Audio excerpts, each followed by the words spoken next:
Thank you so much and welcome everybody. It's so great to have you guys here. Recognize some names that have worked with us in remote delivery previously, and some new names. So I'm really excited about this new method of accessing art, which is fantastic. So yes, this is the International GCSE Art Design Remote Delivery Guidance webinar. My name is Jacqueline Veet. I'm the subject advisor for art design and history of art. And I've been at Pearson now for about 2.5 years, I think it is, coming from 17 years of teaching and leading creative subjects in art design at UK secondary school. So it's great to see you all today. Well, virtually, of course. This is just it'll be in your pack whenever you have all the slides. Like Nash said, they're in the resources section that you can have download them now, but just a reminder of what this training event is going to be focused on. So in terms of the agenda, we're going to do a very brief qualification overview. Um, but this purpose of this training is not about international GCSE art and design delivery as a whole, but rather really focusing on that remote delivery guidance, and then that will be supplemented by our other training events. Wonderful Lindsay will be delivering Module 1 and Module 2 Welcome to Pearson in January, which will be links to sign up for at the end of this presentation, as well as a new suite of teaching and learning in international GCSE training events new for this year. So watch this space, and my updates will have links to those when they're ready, as well as our Facebook group. Again, all those links will be at the end of this presentation. So while I will do a quick qualification overview, I'm going to try and get into that remote delivery guidance, and then of course we'll end with some question and answers. Um, just very quickly before we get started, so I know the audience, I'm going to launch a poll. So that should have popped up on your screens now.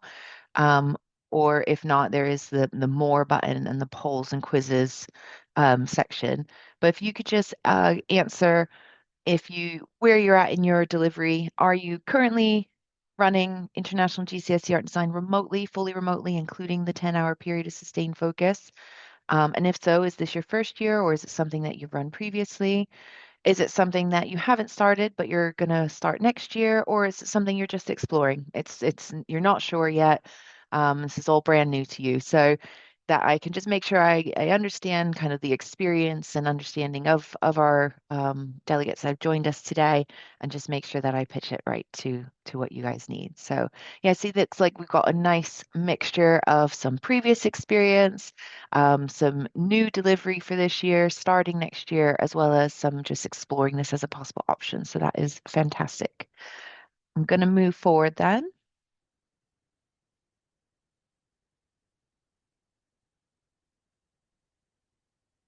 I don't think that moved forward. Sorry. There we go. So we'll begin with that qualification overview now.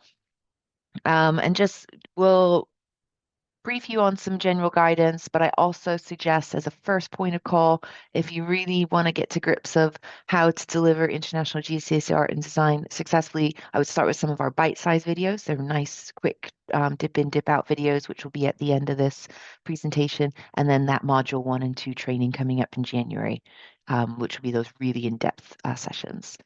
So just for International GCSE Art Design, it's offered in 5 endorsed titles. So you can choose the title or titles that suit your students best. Students can complete more than one title, so they can be entered in more than one title, and each counts as a separate qualification. They just have to make sure they complete a separate component 1 and component 2 for each title they're entered for. The qualification is made up of 2 components, and they are registered for the same title for both components for that qualification. And the titles have really flexible areas of study. So within one title, you can still work in a range of different media. There's no right or wrong when it comes to art, and it's all about that really authentic creative journey. So I wouldn't worry so much about which title should they be entered for. Each title will outline in the specification the media techniques and processes that you could possibly cover. It's a minimum of one area of study in the title that they have to explore, so they could be as laser focused and in depth as they want, or it can be a really broad-based study. They could study all the areas of study or multiple areas of study within that title. So it's really flexible to explore different creative disciplines, and it can be a really excellent option to do more than one qualification if perhaps perhaps their pathways after GCSE are going to be in that more art-focused realm. So it was something we delivered when I was head of department. Some of our students did take more than one GCSE because it was right for that learner. And then just to break down those areas of study that I was saying, each endorsed title covers a broad range of study areas that offers those really diverse creative pathways. Like I said, they must work in a minimum of one area of study for each component for the title that they're entered in. So if they're entered in graphic communication, they have to work in a minimum of one of those areas. It could just be package design. However, it could be more multidisciplinary. They could look at a range of illustration and typography, a more arts-based graphic communication, or it could be more of a product design graphic communication. There, again, it's no right or wrong. It's all about evidencing the four assessment objectives, which I'll show you in a second. So they really have that freedom to explore as many areas as they wish and gives you the flexibility to offer a curriculum that meets your learners' needs. The course, like I said, is divided equally into two components. So you've got the personal portfolio, which is component one, and you've got the externally set assignment, which is component two. Each of those contribute 50% to the final mark. The personal portfolio is set internally. So you choose the theme or themes that you want to explore in the personal portfolio. They will only submit one project for component one. So although you could deliver more than one project, perhaps you do some skills-based work in year 10 and then maybe do like a introductory project around a theme. And then perhaps at the end of year 10, beginning of year 11 or second year, their second year of study, they do their final project and that's the project they submit for assessment. So you really have that flexibility to just do teaching and learning and not worry that everything they do is going to be submitted for assessment. It's just their one project and usually their best and last project is the one that they submit. So when we say it's internally set and you can choose the themes, that's because you can deliver it through multiple projects, but they're only going to submit one for assessment.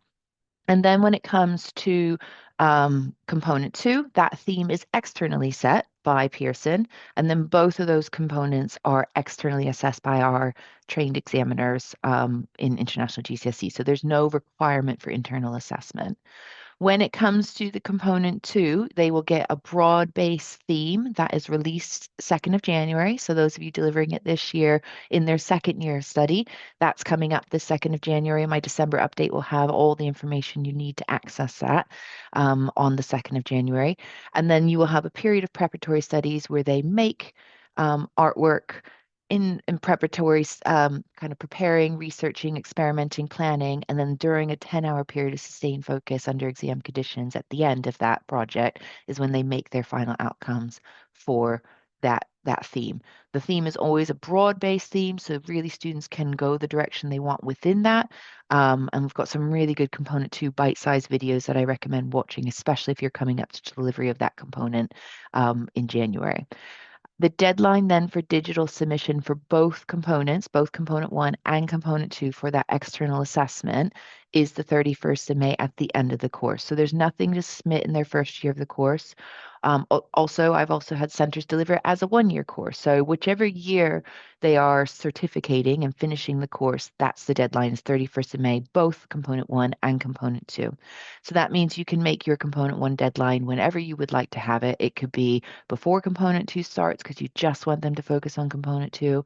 It could be allowing it to run alongside component two because you need them to finish off things and then you want them to have that deadline after their component two.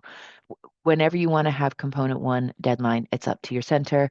And then the deadline internally that you set for component two is the date of the 10 hours. So whenever that 10 hours starts, they're no longer allowed to work on their component two preparatory studies. But again, that is timetable by the center.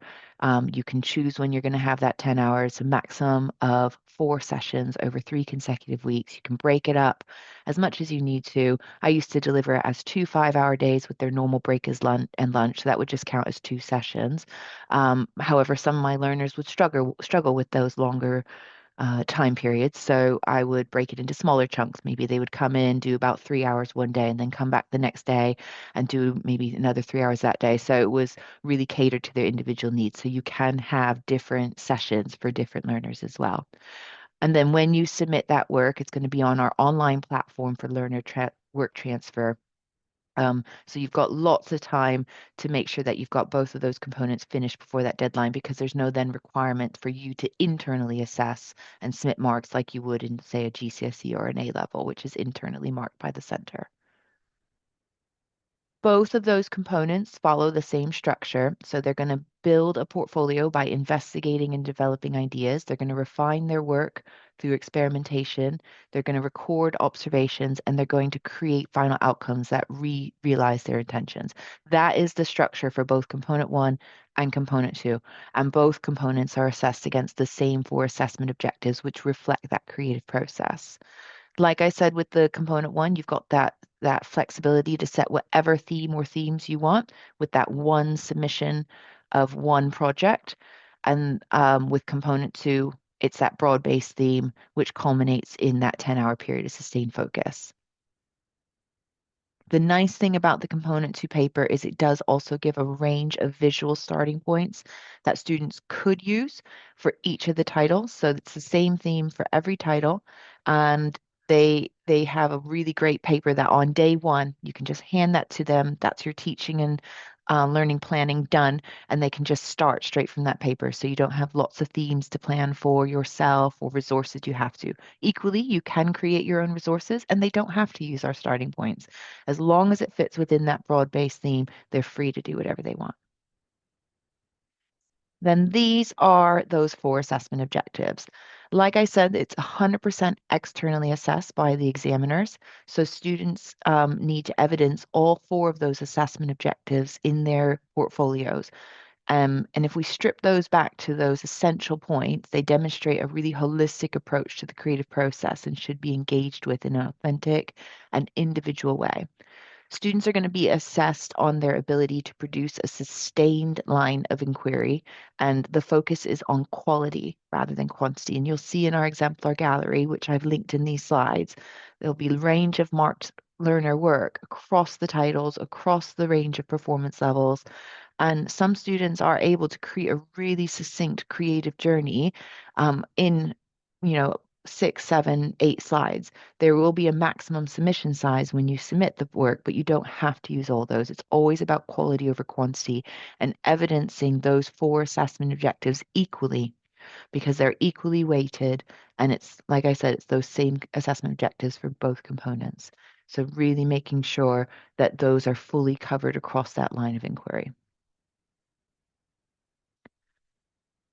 Like I said, with it being 100% externally assessed, we we will be marking the work. However, we also provide the same assessment tools that the examiners are going to be using to help you understand the mark standard and help you give any formative assessment and feedback to learners throughout the course that you or your center may want to. So alongside those assessment objectives, we've got three key assessment tools. They've got the assessment grid, which is the standard required pro forma where the assessment actually occurs, and it has each of the performance levels on there, and it will, set out the four assessment objectives. But then we've taken that and we've broken that down and supplemented it with a taxonomy. And that taxonomy outlines the descriptors for each performance band, really helping to clarify expectations at the different achievement levels.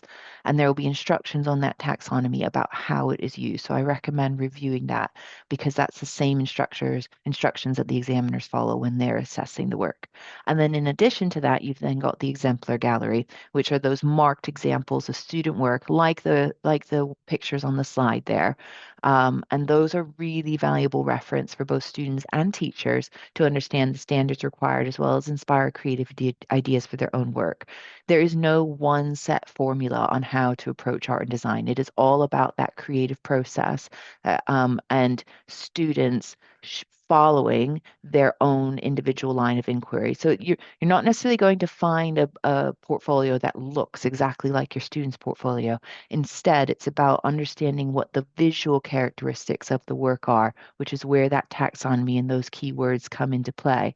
Because although they may work in different media techniques and processes, they will still have similar visual characteristics and control of the media and the visual language they've explored their ideas through to achieve that performance band. Oops, sorry, went too fast. So that's a really quick overview of the qualification. I'm going to move straight into the remote delivery guidance now, which is the kind of key emphasis of this webinar. And then after this section, I go through some of the support resources. I'll answer any questions that do come up. So this part really focuses on then how do we deliver art and design remotely while maintaining standards and supporting learners effectively? Because it is a slightly different approach, of course, because it is completely online. So, what is remote delivery?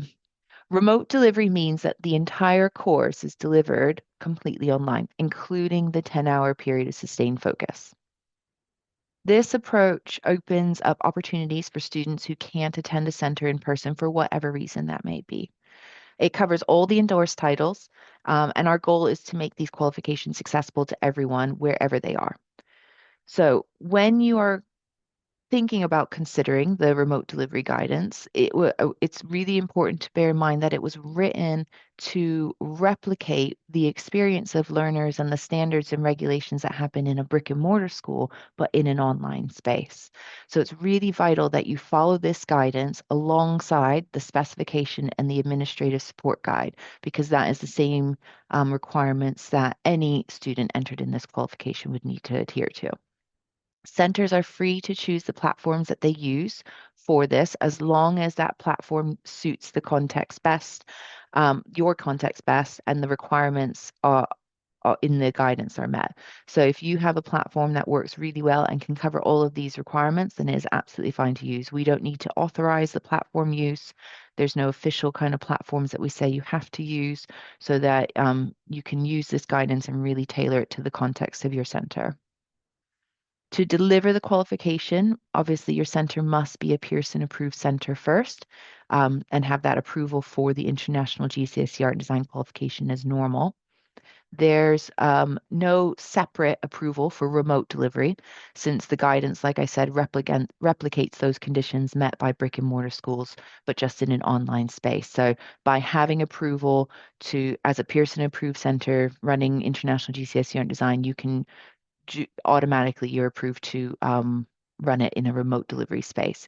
You'll just need to indicate that you're a remote delivery center at the end of the course when you sign your authentication forms. The authentication forms that the students and the teachers sign to say the work is their own will now have a section that can indicate whether you were a fully remote center or not. And that is submitted with the candidate portfolios anyway. So there's no kind of additional layer of administration that you have to go through. For component one, in the online space, the personal portfolio, it's essential to keep up regular online classes or check-ins with cameras on, seeing those students' work so that you're able to monitor progress. When the teachers at the end of the course sign that authentication form, they have to have the confidence that they can say that the work created by the learner is their own. Um, Obviously, students are free to work outside of class or online sessions just like they would in a brick and mortar school. But the teachers need to make sure that they can still see that clear development of ideas, that they have had those regular check ins at key points in that process where they've seen the development of the work live, and then they can take that and compare it to any work that the student brings in that they've worked on outside of lessons to make sure it matches the student's skill, quality, and that you have the confidence that it was the student that created it, just like I would do in a normal classroom with my students, and they've brought work in from home. So that helps to authenticate the work. You can also request that they send you timestamp photos or digital portfolios to track any progress. And we do have some asynchronous centers that don't follow like a normal class schedule. So for those centers, if you're delivering it asynchronously, you just need to make sure you have those regular check-ins, those discussions with the learners to really understand their intent, their processes, and that you feel confident you can authenticate, encouraging students to then document their creative process outside of scheduled sessions.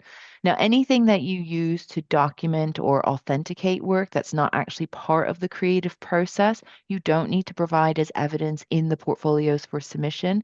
That's just the evidence that you can hold internally to have that confidence that you know that that was the learner's work.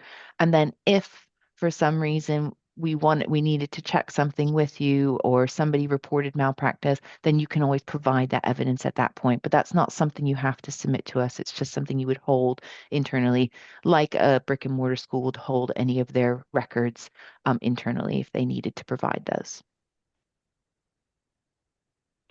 Then for component two, you would follow the same approach for the preparatory studies as you did with component one, keeping up those regular online sessions while learners work on those preparatory studies, following that same guidance, having the camera on to see them working on some aspects of their work, regular kind of touch points, and authenticating anything that they do bring in that they've worked on outside of lessons. Component two, like I said, begins when the externally set assignment theme is released in the 2nd of January. So that's the period preparatory period. And there's no fixed time. You can decide what works best for how long you want that to be. Candidates then must complete all of that preparatory work before the 10 hours starts. So whenever you timetable your 10 hours, that will be your window for the students to do their preparatory studies. I used to have mine at the end of April, beginning of May, but I was also delivering the GCSE, which is internally assessed. So I had to have a window of internal assessment.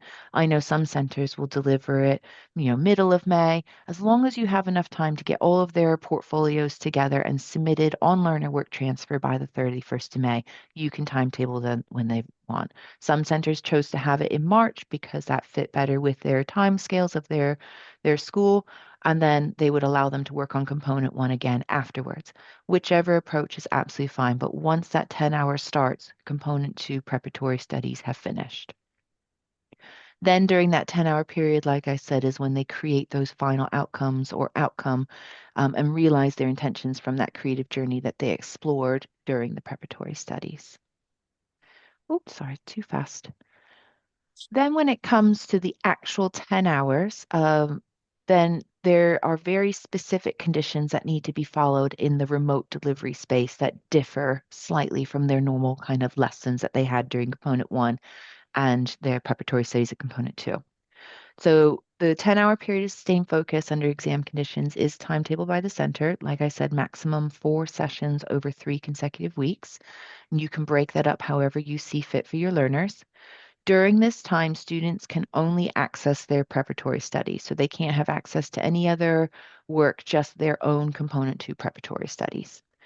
Each session must be invigilated remotely with the candidates and their surroundings visible at all times. The art teachers will act as the invigilators and are only allowed to provide technical support, and that's really clearly outlined in the administrative support guide what we mean by technical support. Um, no guidance can be given during the 10 hours on how candidates complete the work, and they must complete their work independently without any conversation with anyone else. It is also really important to have IT support on hand in case there are any technical issues. Say their internet drops out or they're struggling to connect or maintain a stable connection, and then having that contingency plan in place if that does happen. It is absolutely fine if they can't be brought back online to pause that learner's time. The rest of the students may continue, and then you just resume that candidate's time whenever they are able to reconnect. So you can just keep a log of what times the students have done so that you can ensure each candidate has their full 10 hours. Every session in the 10 hours must be recorded, and you have to keep those recordings as well as any recordings from some of the lessons until results day and post results deadlines. The candidate to invigilator ratio, so in terms of viewing the screens and the candidates on the screens, should be 12 to 1 or less. And that's going to be really dependent on the invigilator screen size. So for example, I have quite a large screen in front of me. If the students were working just on, say, physical, two-dimensional work that was really easy to see on their cameras, then I would be comfortable having 12 candidates on my screen to invigilate that I could be sure I was seeing all of their work. However, if say they were working on compute digital work and they were using their computer, I would need to have their screen share to make sure they weren't accessing the internet, as well as a camera showing them working. So perhaps I would only be comfortable with 3 or 6, depending on my internet connection speed. So that ratio is a maximum, and it really depends on the invigilator screen size, the confidence and experience of the invigilator, whether they can definitely be sure that they are able to monitor each individual candidate, and also the media that the candidates are working on. During the 10 hours, no exam access is allowed, obviously, except for the remote invigilation connection. So, like I said, if they are working digitally, their screen must also be shared with the invigilator to ensure they do not access any parts of the internet. The one way that some centers that have run this successfully before has done it is they use a screen share. So they have whichever platform they're using enables both the camera of the student being shown as well as a screen share of the student. Other centers found that that was too much of a stress on the internet connection, so they would have a multi-camera setup. So they would have the student would have one camera showing themselves working and their surroundings to make sure that they weren't being interrupted by any other um, distractions, because obviously this is an exam condition, so they can't have other people in the room. But then they would also have another camera pointed towards the screen so that the invigilator was able to very clearly see what was on their screen and that they weren't accessing any other parts. So either approach is fine as long as you can have the confidence that you are monitoring the students and that exam conditions are being kept and met. Like I said, in such cases, it would be really important to consider the ratio and lowering that ratio to allow that closer monitoring. As centers grow, just like in brick and mortar schools, it may be that the numbers become untenable for the teacher to completely invigilate on their own. So it is absolutely okay to recruit external invigilators or use non-specialist staff as long as they're briefed and trained on the requirements of an art and design remote delivery exam conditions. But then it's really important to still have that art specialist, the teacher or art specialist staff available for each of those virtual exam rooms to provide any technical support if they needed. So if the student needed an art specialist technical support rather than say like a network connection, but something related to technical support for their art, then that at least that art teacher could kind of drop in, check in on the different rooms. Similar to how when I would run it in person, the 10 hours, we had about 90 or 100 candidates at the same time with just 3 teachers. So we had external invigilators so we could break up the group smaller, as well as ourselves as teachers in the room so that we could be providing the technical support and kind of going back and forth between the different rooms to check in or get materials from the cupboard if we needed to. And then the invigilator was still in that room making sure exam conditions are met. That is similar to that, replicating that then in the online space. That is absolutely fine to use those external invigilators as well. So let's then break down what happens kind of in the different stages before each session, during each session, between the sessions, and then at the end of the 10 hours to really kind of clarify how this all runs logistically. So before the sessions, the students, the candidates must have all their required materials ready in the room to create those final outcome or outcomes. Before starting at the beginning of each session, they have to show the invigilator their surroundings, their materials, empty any of their pockets, show under the desk, similar to how they would in any remote invigilation space, just to make sure that they're not going to be interrupted or break exam conditions at all, and that they don't have any devices that they're not supposed to have in the exam conditions. And then just to really clarify that any checks like these, including this one, do not count towards the 10 hours. The 10 hours is only for the making. So any type of additional time that you need for any of these administrative checking things, they are in addition to the 10 hours. So they don't count towards that. Then during each session, the entire session, including breaks, must be recorded and stored until results are released and any post-results deadlines have passed if you access post-results services.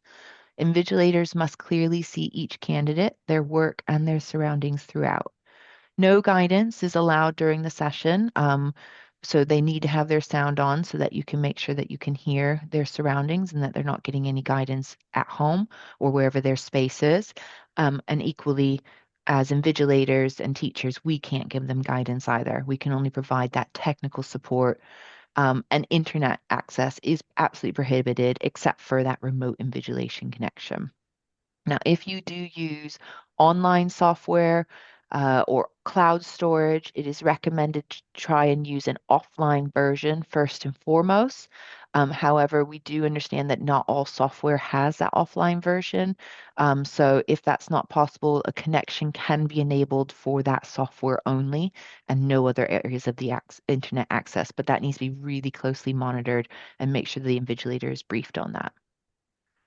Then between sessions, what will happen is at the beginning of the session, the student will show the invigilator their artwork. And at the end of the session, they will also then show the invigilator their artwork on the screen. So it's recorded. We know what state that it's at. They also need to any students that are working physically on their artwork, so manual use of materials rather than digital artwork, then need to submit a time and date stamp photo of work to the teacher. That way, at the start of the next session, that can be compared. The invigilator can compare that work to the work they show at the start of the session, make sure nothing was worked on it outside of the 10 hours.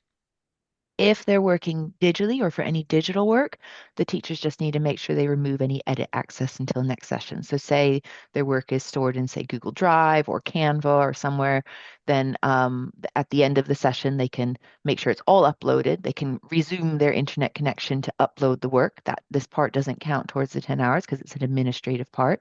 And then the teacher can lock it down and then only open that access up again at the start of the session. So whether the student's working digitally or physically or a mixture of both, you need to make sure that the guidance is followed for each of the sessions to make sure that nothing is worked on between the sessions. Just like if it was in a brick and mortar school, the room would be locked and access would be removed from any digital files. Then, after the last session, if the work is physical, the candidates must submit their photographs before they end the session, before they leave that last session. And it's really important that the teacher supervises that to make sure that you've got the photographs that you need, that they're the quality that they need to be for that submission for external assessment.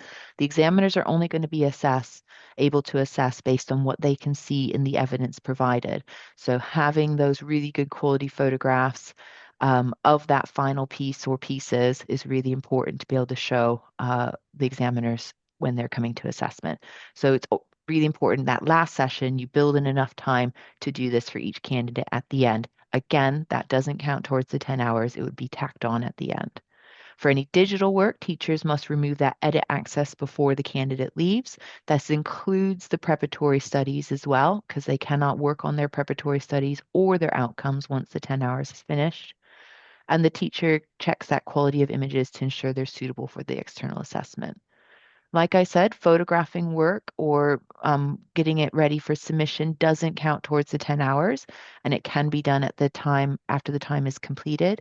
And they just make sure that all of that is given to the center so that once they have signed off from their 10 hours, you don't have to then spend lots of time chasing them to get stuff afterwards. Then here is a really quick checklist that is on page 7 of the remote delivery guidance. And it also links to the administrative support guide that ensures all of the requirements are covered. So this is just a nice little handy, make sure I've covered all the aspects that I need to cover when I'm planning this. Then we end with that secure storage after assessment. So what happens when component one's finished, component two is finished, they finish that 10-hour period of sustained focus, and now everything just needs to be submitted for external assessment. The course is finished. It's really important that all work is stored securely until results are released and post results deadlines. So candidates are not allowed to access their work once it's submitted. For physical work, you will need to use some tamper-proof envelopes to keep everything secure. Now, the centers that have run this successfully in the past make that a list of requirements for the course that the students need to get whenever they sign up for the course. But however you want to handle that is absolutely fine. But they would store anything in those tamper-proof envelopes that if you did have anything that you needed to raise as questions of malpractice or worries that you had, they would be able to open that on screen with you, and you would be able to see that nothing was tampered with, that it was kept secure, even though it wasn't necessarily secure in a physical center like other students. That physical storage in the tamper-proof envelope will suffice. For any three-dimensional pieces, it's really important to take high-quality photos or videos from every angle to capture that full detail so you know what state it was at when it was submitted. You can also submit those videos in the slides. So if you have any video of the work because you want to show all sides of it, you can embed that into the slides that you submit at the end of the course. But you can also then upload the original video in case for some reason the video in the embedded in the slides doesn't work. So when you add that to learn and work transfer, it's really good so the examiner can see it in case they're struggling to access the video. Digital submissions of both component one and component two, like I said, is completed by 31st of May. And that follows the digital submission guidance that is in the administrative support guide. It's a maximum of 20 slides per component. There is also an A2 sheet submission method, but that wouldn't necessarily apply in the remote delivery space because you are going to be working purely online. But you can explore that if that's an option you want. It's 4 A2 sheets per component, 3 for preparatory work and 1 for outcomes. And then those are photographed and uploaded. But most, I think all remote delivery centers that we have so far, and the one that makes the most sense usually to them is to the slide submission. So it's a maximum 20 slides per component, but it can be less. And you'll see in the exemplar gallery that students have achieved those higher bands with less. So it's about quality over quantity. When you submit that work, the only thing you need to add with it is that signed authentication form, which is signed by both the student and the teacher to say that the work is completed was their own. If you're not sure about any pieces of work and you can't authenticate it, then you just can't include them in the submission. And that's the same for any candidate taking any of our coursework qualifications. And you upload that with their portfolios. And then for the whole class, you'll need to upload an exam register. This is for all IG centers, not just remote delivery, just saying the candidates and how long they took of the exam as part of that submission process. That exam register can take any form that your center uses to track or log the students' time to ensure they've all had their opportunity for 10 hours so that we don't have a set format. But those are the administrative bits that you add at the end. So I think that covered all of the remote delivery guidance. I'll just show you the support available and then we'll open up the last couple of minutes or 10, 15 minutes for questions. So for all of your support that you might need, the delivery of the course, planning, teaching, we've got loads of wonderful resources. So this is what the course materials page looks like. And I'll just do a quick demonstration of how to get there. Oops.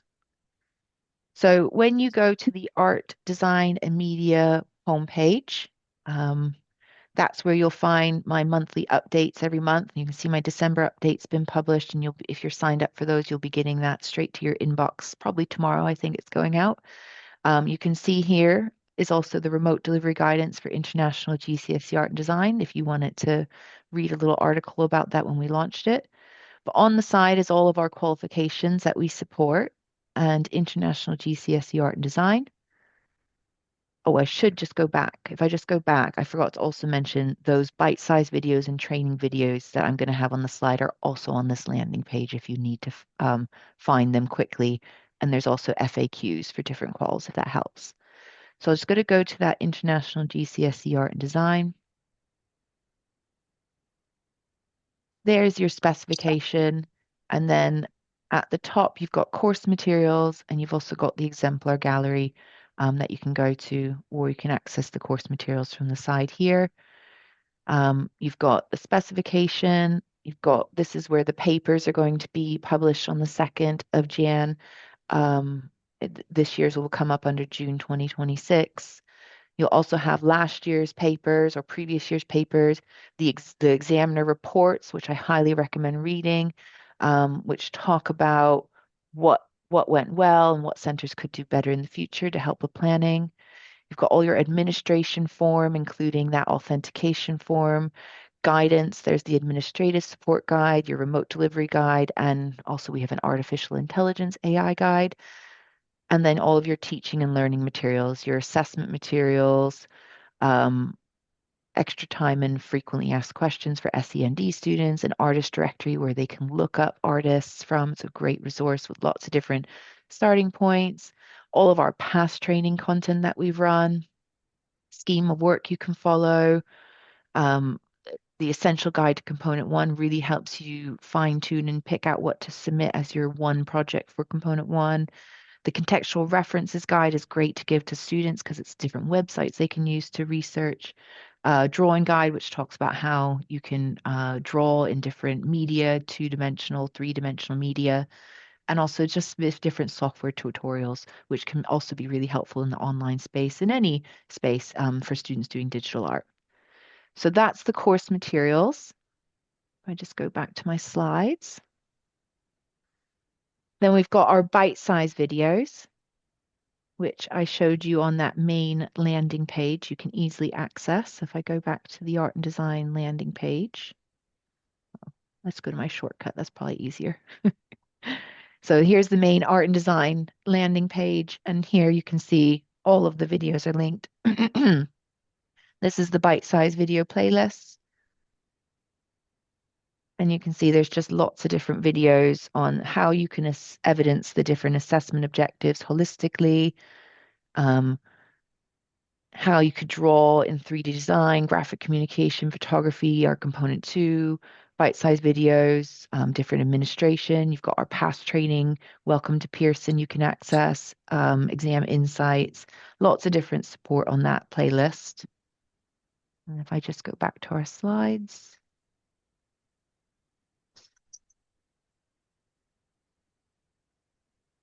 And then we've also got recorded training, which where all of these training sessions sit, as well as previous ones.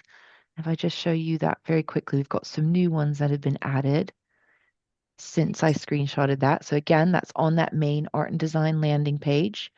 There's our art and design training playlist. And you can see we've got a new one that we just ran last week, enhancing graphic communication through digital media, if that's of interest to you. Next week, we're running one, I think, in is it photography next week? I can't remember. And another one's going to be in 3D design as well. So if you're interested in signing up for those, we've also got our exam insights event that Lindsay ran earlier this month. So if you're interested in finding out insights from last event, as well as lots of different past events that we've run, if any of those are interested for teaching and learning.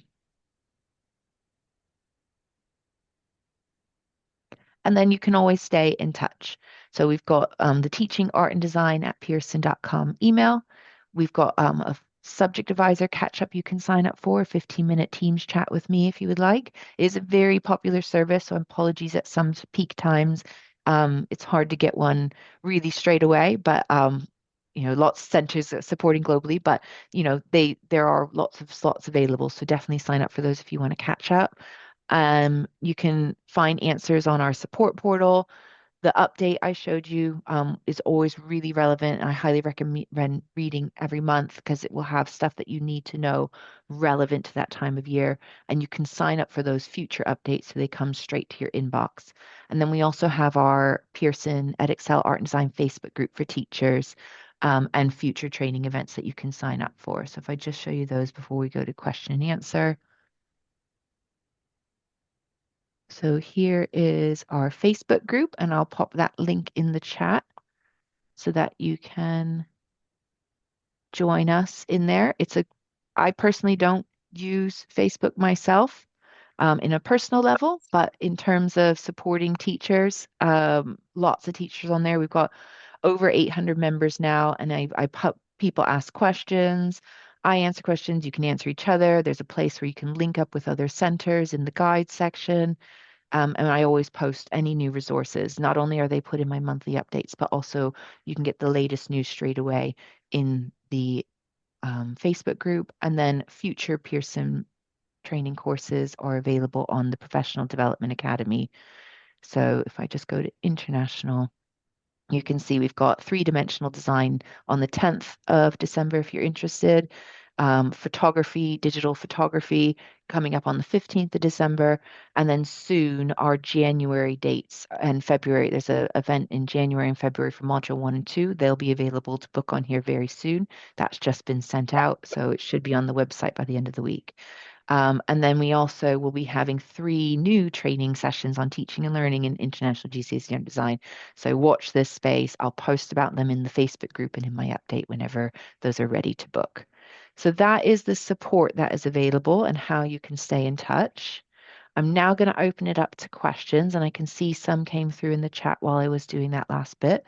So I'm just going to work through the questions as I can.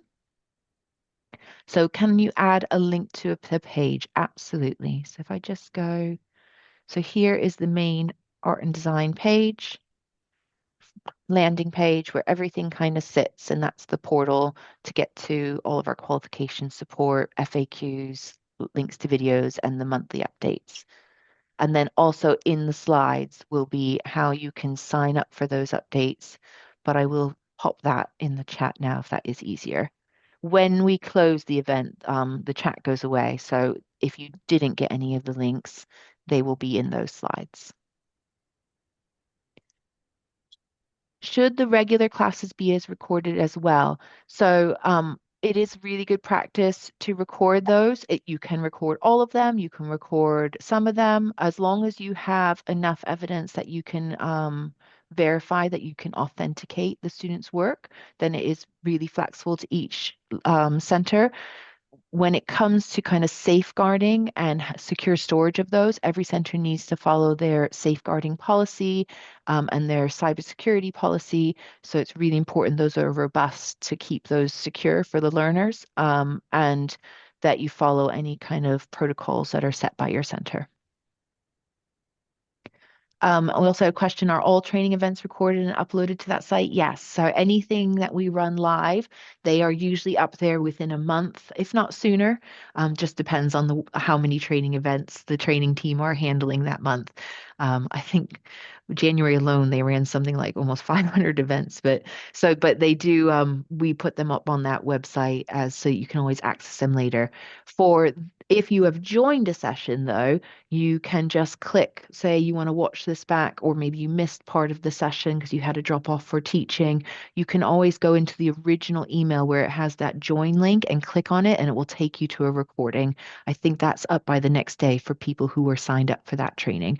But for any training that you might have missed or that you weren't signed up for, you can always go to that art and design playlist. Can we get each other's contact details so we can directly communicate as I feel quite isolated, Claire? I think that is such a great point. And that's why in the Facebook group, I started a center link up section because I get a lot of requests for that, not just from remote delivery centers, but a lot of schools themselves will only have now one art teacher or really small art teams. Because of privacy regulations, we're not allowed to share center details. So what I wanted to do is create a space where centers can put themselves out there. So in the Facebook group, if you go to guides and then scroll down to guide number 7, center link up, I save any post of center saying, I'm looking to connect or anything like that in there. So you can always look at those. Or if you are in the Facebook group, you can post who you would like to connect or where you are, what space you want to connect with, so that I can then save that post to the center link up guide.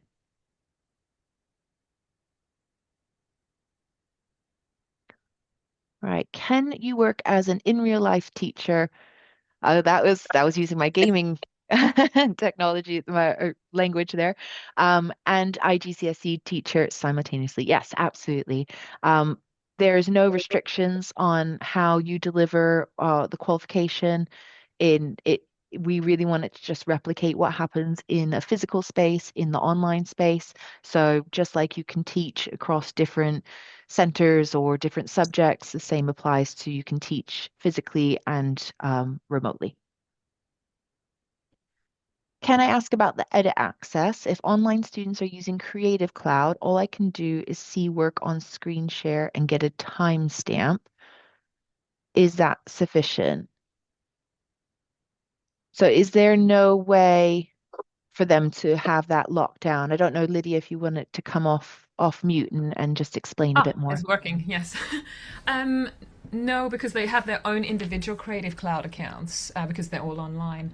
So I can do a screen share and I can get a timestamp, but I wouldn't be able to stop the edit access. But I can see if they've changed anything from since the last time of them working on it in the exam conditions. Would that be sufficient? Yeah, I think because then what you could do is treat it as physical work, and then follow the guidance as that would be for physical work. I think that would suffice as long as you're able to confirm that nothing was worked on in between the sessions. Then you can follow the physical guidelines since you don't have that individual access. It might be better in future to come have a school account so that you can have that full control, because then the other difficulty is going to be when it comes to the secure storage at the end of the course and then up until results day and post results deadlines, making sure that they've not worked on it at all. How do you remove that access? Do they send all the files to you? Is that how it Yeah, is? they will export it before. Yeah. So I'll have the And you, exported version for the exam conditions. yeah, so I would The treat it like any physical work then.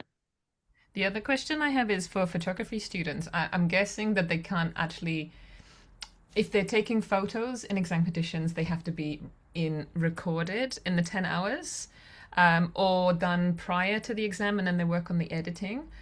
So I'm Mhm. guessing, just in case they do ask, they can't actually go outside and take photos during the 10-hour exam. I'm guessing not.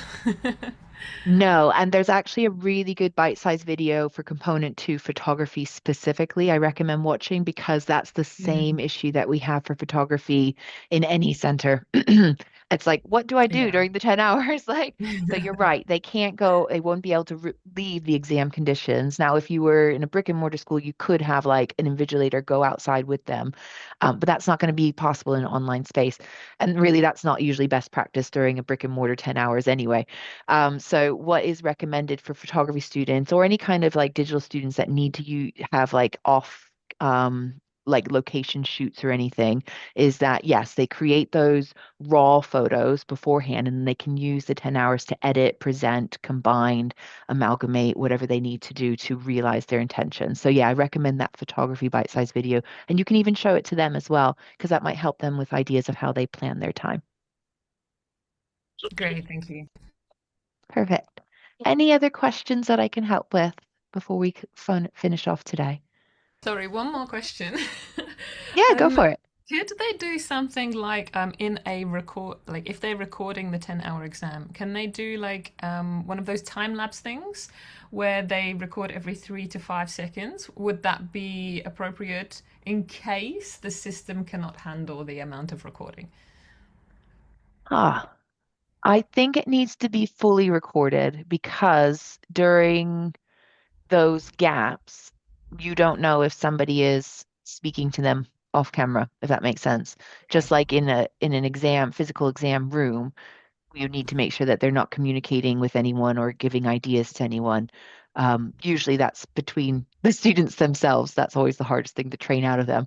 But when they're on their own in their own space. So yeah, I think it would need to be a continuous record. And one more question.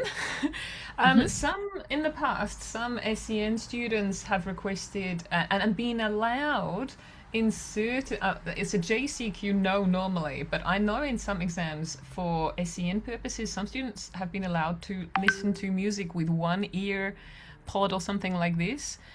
What are the guidelines on that? If they have it in their IEP that listening to music helps them concentrate, how do we cater to that in the online world?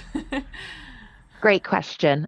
Because actually JCQ updated their guidance last year to include access arrangements for people who have sensory issues that might need, say, white noise or playlists or noise canceling headphones. So you have a couple options depending on that student specific need. I recommend that SEND and Extra Time FAQs guide that is on there. I can pop the link in the chat actually, because that might be easy to have access. But if it is like an actual need, then the Senko just needs to apply for the access arrangement to listen to music or no white noise. And then obviously I would just have, instead of having that in headphones, because they're on their own in the room, it's not like in a room with other students, they can have that playing through, say, their speaker or their computer. So the exam invigilator will be able to hear what they're hearing, right? Because you would normally have to check that playlist beforehand to make sure what's on that playlist is what is allowed for the access arrangement. If it's Oh, noise canceling headphones that they need, if they're non-electronic, then they could just wear those as well. So the JCQ access arrangements guidance is the one that you're looking for. I would speak to your Senko for those individual candidates, but it's under forms administration guidance for sorry, no, I'm wrong. Teaching and learning guide, and then that's the extra time in SCND. So it links to that access arrangements guidance, and just gives kind of a bit of context of how that works in art. But I'll pop that link in the chat. if they were listening to music live, though, then everyone else would be able to hear it in the Zoom. No, so what you'll do is you will have the students will have their sound off, so they can't hear anything. It will just be the invigilator that will be able to hear things. Ah, okay, okay. So you'll just need to decide what ratio then would work best for that candidate. Um, or whether if the music is playing through their computer and they have the headphone in, then the invigilator is able to see what that playlist is and it's checked according to the same JCQ requirements for that. Now, that is for rare circumstances, so you shouldn't have too many in it. JCQ does give really specific guidance on what cases that can apply to, but there are students that do need that access arrangement, absolutely. So I would make sure that this would speak to the Senko and see how that can be best tailored. And then if you want to discuss how that can look in remote delivery space, once that access arrangement has kind of been determined for that candidate, by all means, either email me at teachingartanddesign@pearson.com, or we can book a one-to-one. We'll have a quick chat about it. Amazing, thanks. Okay. Right, we've got 2 minutes left. Any last questions before we sign off for today?